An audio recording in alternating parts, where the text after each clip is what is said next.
once called the sleeping giant. China has awakened and reshaped the global balance of power. But how did it rise so fast? For centuries, China was one of the world's greatest civilizations, but in the 1800s, it fell behind, weakened by internal conflict and foreign invasions. Everything changed in 1949.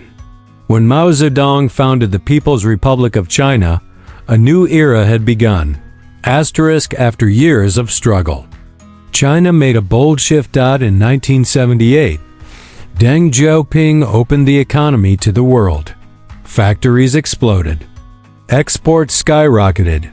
Millions were lifted out of poverty. China became the world's manufacturing hub, producing everything from clothes to electronics. Today, China is a global powerhouse. Its cities rise overnight. Its technology rivals the West. Its influence stretches across continents. Under Xi Jinping, China is investing in massive projects like the Belt and Road Initiative, connecting Asia, Europe, and beyond. From isolation to domination, China's rise is one of the fastest transformations in history. And the world is still adjusting to its power.